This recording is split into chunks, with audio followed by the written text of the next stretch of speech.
Here we are again sitting in the waiting room in front of the office of the marriage therapist that my wife chose for us.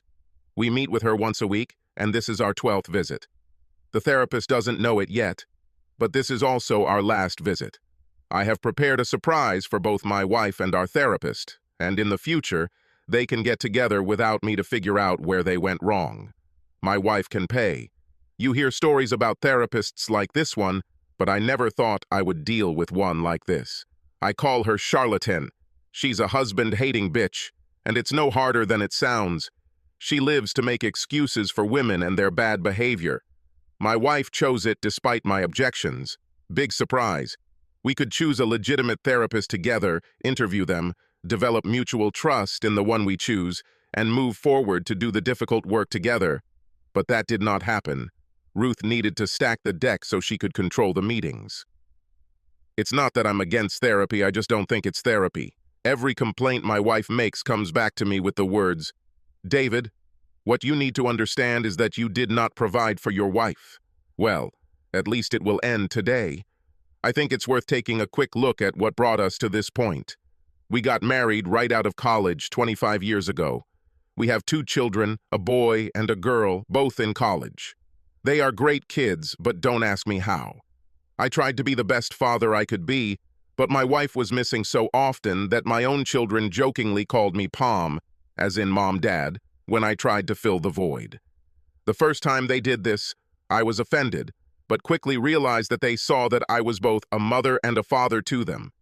I made their school lunches, helped with their homework, took them to Little League and soccer games, met with their teachers, and heck, most of the time, cooked dinner and washed the dishes. My wife's contribution seemed to consist of her complaining about how important her low-paying job was, complaining about me, and being too tired to do anything.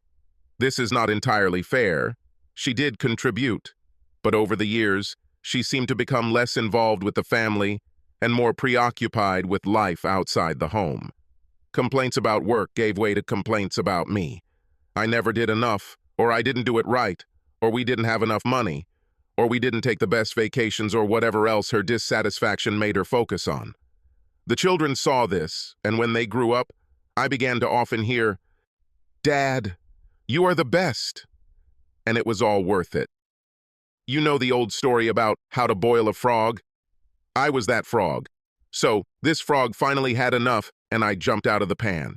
I spent most of my adult life trying to figure out what was wrong with my wife. She grew up in a dysfunctional family.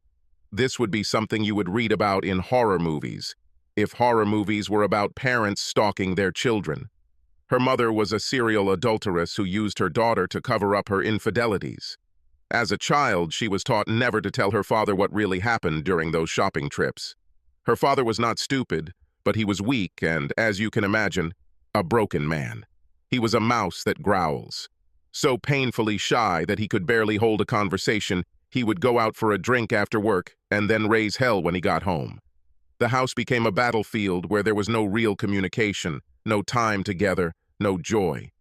As a child, my wife would see the evening approaching, gather some food, and stay in her bedroom to avoid hostilities in the rest of the house.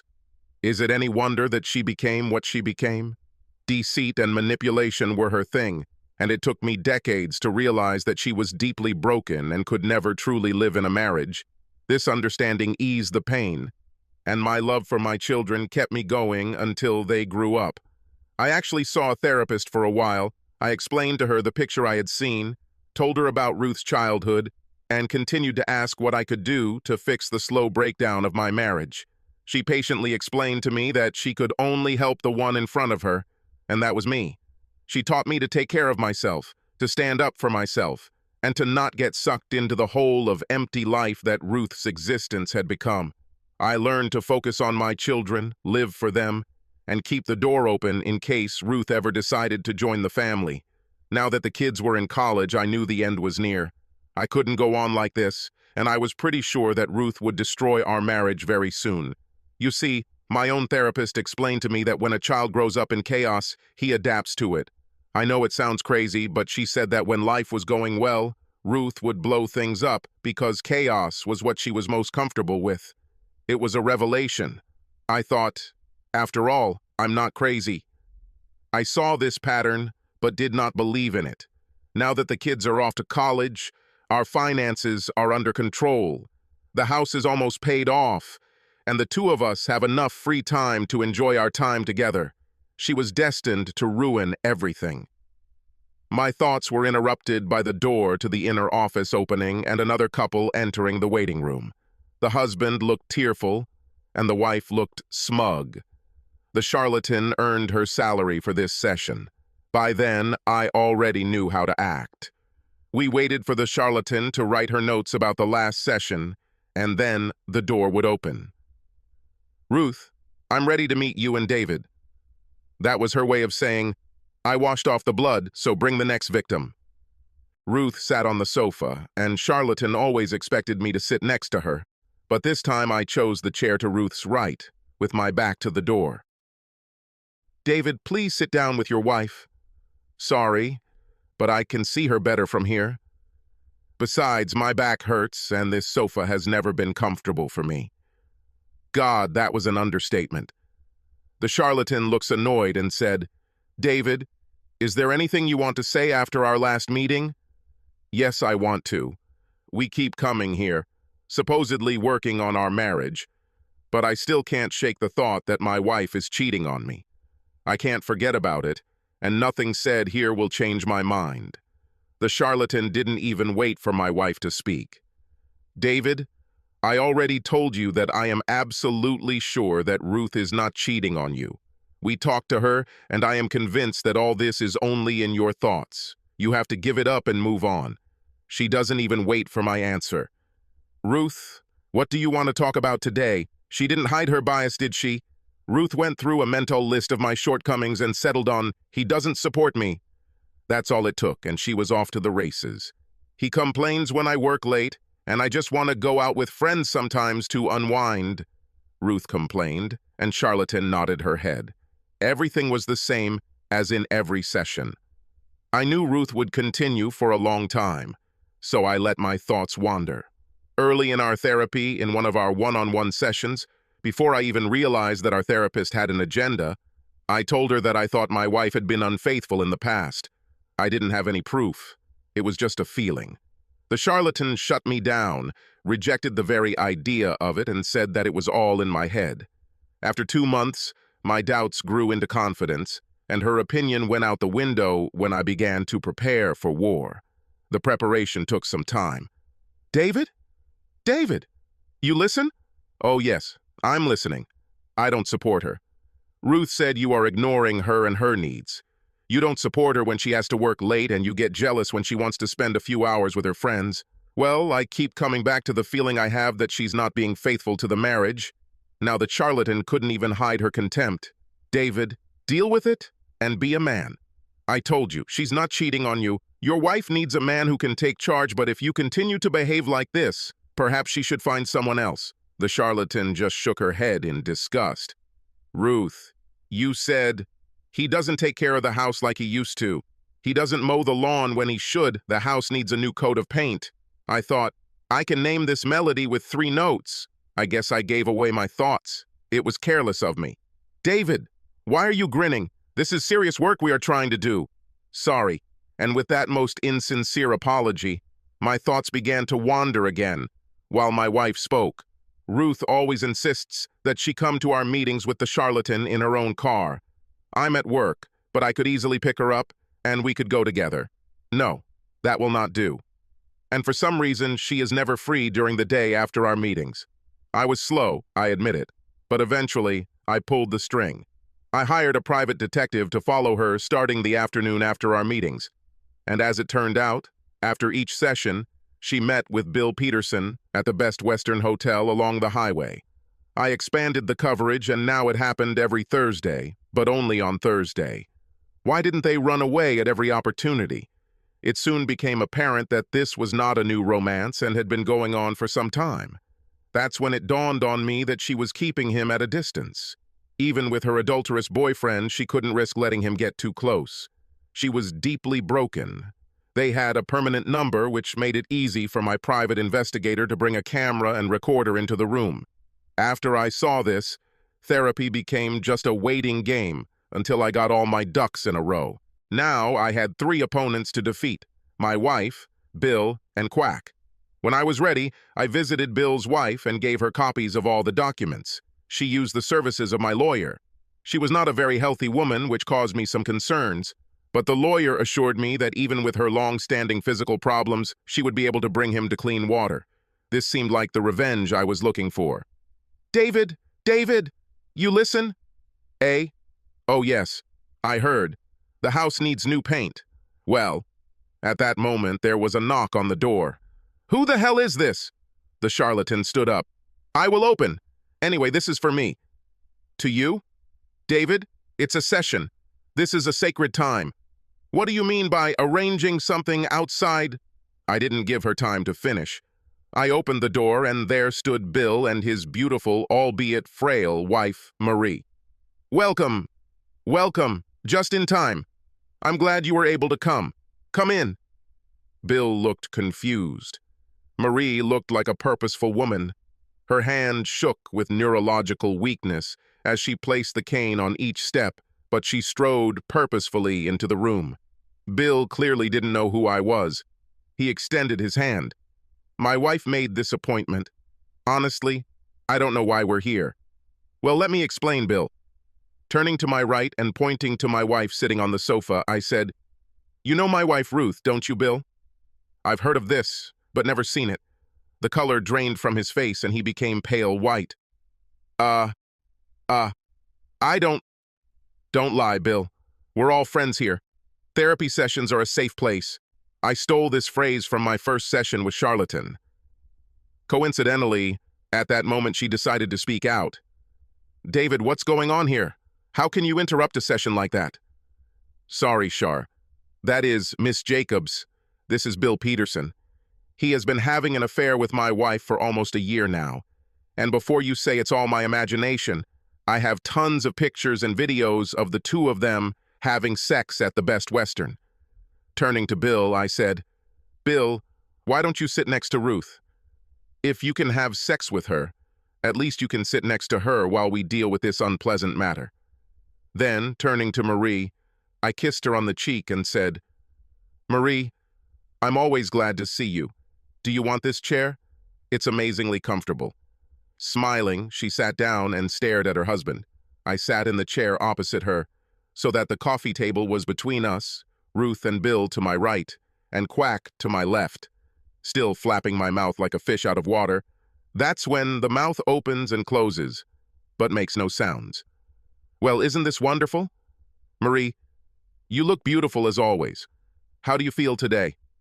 "Better than usual, David. Thanks for asking. I think a weight will be lifted off my shoulders soon." I smiled at this remark. Marie was a woman with real problems and a difficult future. Her optimism and cheerfulness were inspiring. "So, Ms. Jacobs told me earlier that all my thoughts about Ruth cheating on me are all in my head." Marie laughed. I looked around the room. "Who wants to see the photographs? I brought my tablet if anyone wants to watch one of the movies." Looking at Charlatan, I said, "And you?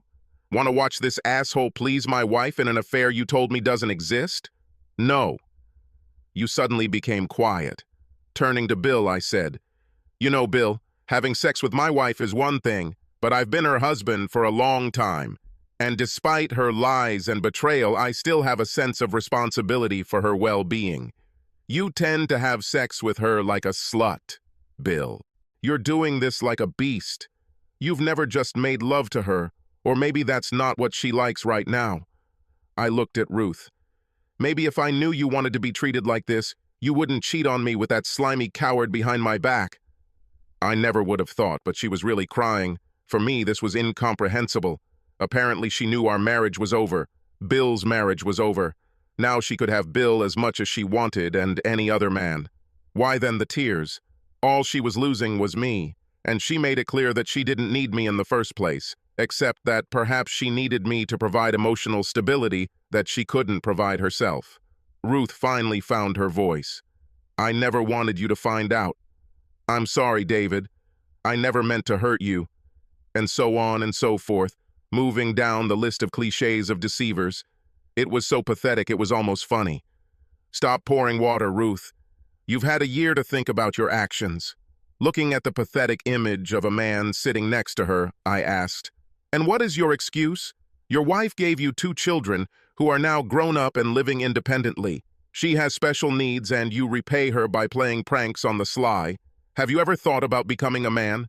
Fulfilling your responsibilities and being honest with someone at least once in your life?" I could see the anger rising on his face, and I was more than ready for it if given the chance. But I didn't have one.